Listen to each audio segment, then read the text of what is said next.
क्या है कि देशवासियों ने फिर से उन्हें प्यार दुलार दिया है और वो तीसरी बार रिकॉर्ड मतों के साथ आ रहे हैं और प्रधानमंत्री का पद सुशोभित है। तो बिहार से 40 की 40 सीट जीतने का दावा कर रहे थे। नतीजा ऐसा आया है कि शाहाबाद पूरा एनडीए गठबंधन हार चुकी है। क्या लगता है कहाँ धर्म की राजनीति हम कहाँ करते हैं? अगर हम धर्म की राजनीति करते तो विकास नहीं करते। हमारा विकास का दर जो है पूरे विश्व में सबसे भी अच्छा चल रहा है।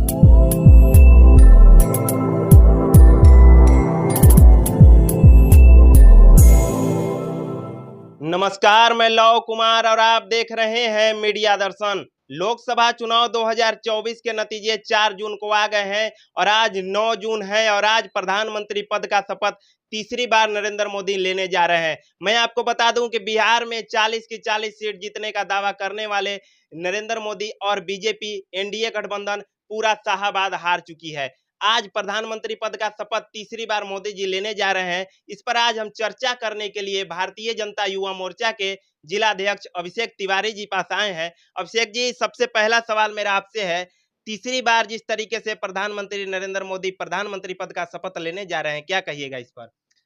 सबसे पहले तो आपके माध्यम से हम आपके सभी दर्शकों को नमस्कार करते हैं और तीसरी बार मोदी सरकार और एनडीए की सरकार बनने पर मैं सभी देशवासियों को तहे दिल से बधाई देता हूं।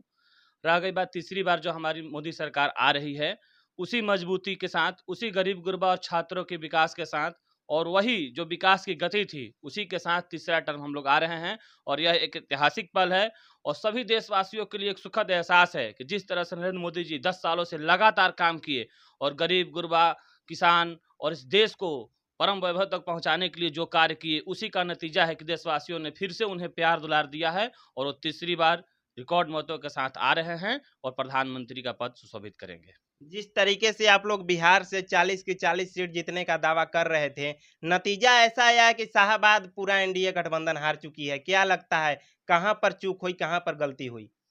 देखिए, बिहार से हम अच्छा किए, लेकिन हाँ, 40 की 40 सीटें हम नहीं जीत पाए, इसका दुःख है।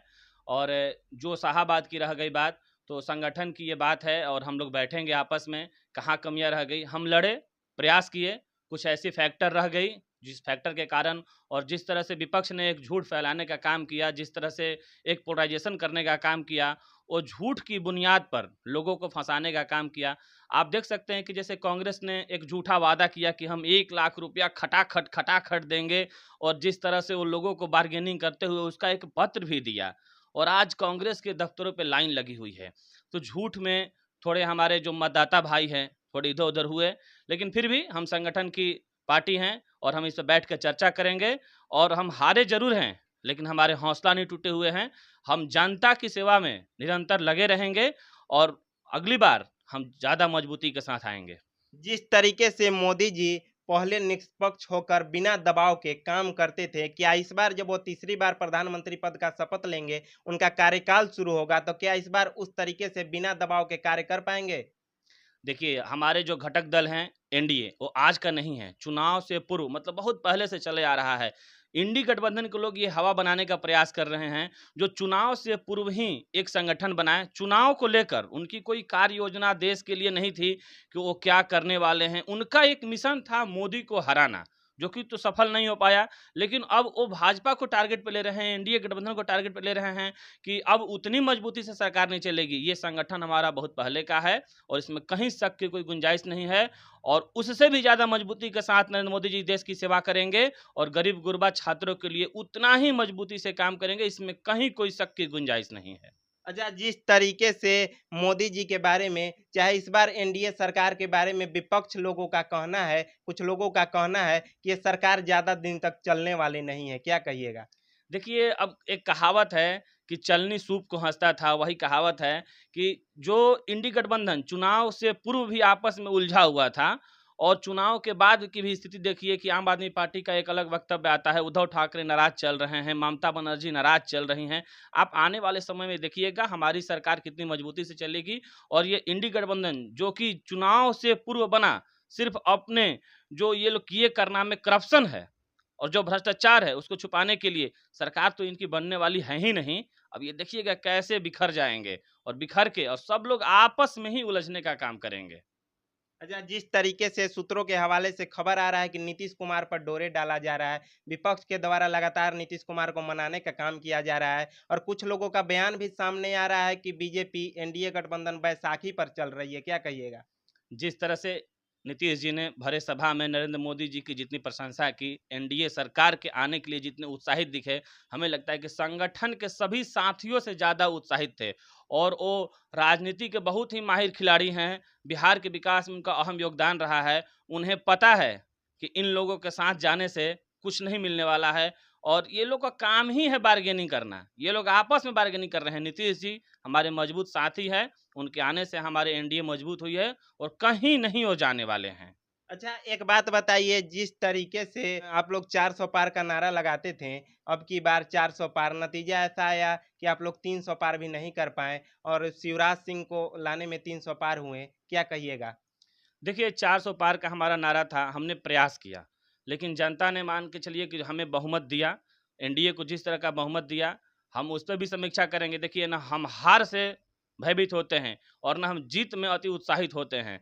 हम जीते हैं, फिर भी विचार करेंगे, जहाँ हारे हैं, फिर भी विचार करेंगे, लेकिन देश सेवा, गरीबों की सेवा हमारा ये परम कर्तव्य है, हम उससे पीछे नहीं हटेंगे। अच्छा, अगर सासाराम की बात की जाए तो सासाराम एनडीए का, बीजेपी का गढ़ माना जाता था। सासाराम इस बार आप लोग हार गए हैं, क्या लगता है मोदी मैजिक यहाँ क्यों काम नहीं किया? नहीं, मोदी मैजिक हमारा काम किया, हम बहुत कम मतों से हारे हैं, लेकिन एक प्रोपेगेंडा जो विपक्ष के द्वारा शाहाबाद में बार-बार जो चलाया जा रहा है, बहुत सारे पोलराइज़ेशन का हिस्सा बन जा रहे हैं यहाँ के लोग। तो हमारे मतदाता भाइयों से आग्रह है कि इन लोगों के जो फैलाए गए जो आबंडर है कि ऐसा है, वैसा है, कभी संविधान की लोग बात करते हैं, जो कि संविधान इन लोगों के द्वारा ही कुचला गया। हर जगह मतलब देखिएगा कि आपातकाल भी इन लोग के द्वारा लाया गया। 90 देश को जो सरकारें थी उसको कुचल दिया गया और ये लोग आरक्षण की बात करते हैं। आरक्षण देखिए जामिया मलिया इस्लामिया विद्यालय से सबसे पहले एससी एसटी का आरक्षण किसने हटाया? कांग्रेस ने हटाने का ये पाप किया। अलीगढ़ विश्वविद्यालय 1981 में ये पाप पहले ही कर चुकी है। अब अपने पापों को छुपाने के लिए जिस तरह का कांग्रेस प्रोपेगेंडा करती है, तो ये प्रोपेगेंडा थोड़ा-सा इस बार चल गया, लेकिन ये प्रोपेगेंडा है। लेकिन मोदी मैजिक तो देखिए पूरे देश में चल रहा है और तीसरी बार रिकॉर्ड मतों से हम आए हैं। अच्छा, जिस तरीके से आप कांग्रेस पर आरोप लगा रहे हैं, उसी तरीके से विपक्ष भी आप लोग पर आरोप लगाता है कि आप लोग धर्म की राजनीति करते हैं। धर्म की राजनीति हम कहाँ करते हैं? अगर हम धर्म की राजनीति करते तो विकास नहीं करते। हमारा विकास का दर जो है पूरे विश्व में सबसे भी अच्छा चल रहा है। महँगाई दर अभी सबसे कम है और जो हमारा जो भी कांग्रेस के समय का जो विकास था और अभी में जो टैली करिएगा लगभग दुगना रेशियो से चलता है। हम जो रेलवे का नवीनीकरण कर रहे हैं, जो इलेक्ट्रीकरण कर रहे हैं, जो हाईवे बना रहे हैं, जो हॉस्पिटल बना रहे हैं, जो एयरपोर्ट बना रहे हैं, सभी चीज़ कांग्रेस के समय से दोगुने से भी अधिक तेज़ी गति से हो रहा है। तो विकास तो हमारा अहम मुद्दा है। रह गई धर्म की बात, तो हम जिस धर्म से आते हैं उस धर्म की बात करने से बुरा कैसे हो सकते हैं हम? अच्छा, एक बात बताइए, आप युवा मोर्चा के जिला अध्यक्ष हैं, लगातार एनडीए गठबंधन पर ये आरोप लगता है कि रोजगार नहीं है एनडीए सरकार में, क्या लगता है इस बार कितनी उम्मीदें हैं या रोजगार के मुद्दे पर आप क्या कहना चाहेंगे? देखिए, हमारी जो सरकार है और स्वरोजगार से लेकर और जो गवर्नमेंट में, प्राइवेट सेक्टर जितने भी रोज़गार होते हैं, उसपे बहुत ही ज़्यादा सशक्त रहती है और उसके लिए प्रयास करती है। विपक्ष के पास कोई डाटा तो है नहीं। अभी 2-3 दिन पहले ही एक अंतर्राष्ट्रीय डाटा आया था, उसमें ये बात आया कि मोदी सरकार अभी तक आज़ादी के बाद सबसे अधिक स्वरोज़गार देने के मामले में पूरे विश्व में पहले पायदान पे हैं। तो ये सब डाटा शायद उन लोगों को देखना चाहिए। वो लोग एक ऐसा चश्मा बना चुके हैं जिसमें देश का विकास उनको दिख ही नहीं रहा है, उनको सिर्फ़ मोदी दिख रहे हैं। तो मोदी उनको दिखेंगे ही क्योंकि मोदी देश के लिए एक होते हैं ना विकास पुरुष हैं और पूरे विश्व में भारत के नाम को ऊंचा करने वाले व्यक्ति हैं। तो विपक्ष तो कुछ भी कह सकता है, लेकिन हमारा देश एक ऊंचे पायदान की ओर बढ़ रहा है जिसमें रोजगार के भी अवसर पैदा किए जा रहे हैं, जिसमें विकास के भी अवसर पैदा किए जा रहे हैं। हमारा देश सुरक्षित हाथों में चला गया है। विदेश के लोग अब हमारे देश को बहुत ही अच्छे नज़रों से देखते हैं। हमारा सुरक्षा नीति बहुत अच्छा हो चुका है, हमारा विदेश नीति अच्छा हो चुका है। तो यही सब चीज़ों के चलते क्या है ना, विपक्ष बौखलाया हुआ था। उसने बहुत सारी बातों को, भ्रामक तथ्यों को भी रखा और भ्रामक तथ्यों का रखने का नतीजा हुआ कि 2-4 सीटें इधर-उधर हुआ। लेकिन हम वही हैं, देश सेवा में 5 साल फिर से मोदी जी को आज शपथ ग्रहण ले रहे हैं और उसी तरह से हम आगे बढ़ेंगे। अच्छा, जिस तरीके से तेजस्वी यादव एक नारा देते हैं 17 महीने बनाम 17 साल, इस लोकसभा चुनाव में कितना असर हुआ? क्या इस नारा के लेकर बीजेपी एनडीए गठबंधन को कुछ घाटा हुआ है? कहाँ घाटा हुआ? वो उनको तो पूरे देश ने बिहार ने उनको तो रिजेक्ट कर दिया है। 22 सीटों पर चुनाव लड़े थे, 4 पे जीते हैं, वो भी 4 कैसे-कैसे जीते हैं। मछली खाने से थोड़े बात बनता है, और जो दिखा रहे थे मछली, उसी तरह से उनको बिहार ने भी दिखा दिया। 22 पे 4 पे आउट कर दिया, वो तो कहीं के नहीं रहे। बिहार ने नकार दिया है उनको।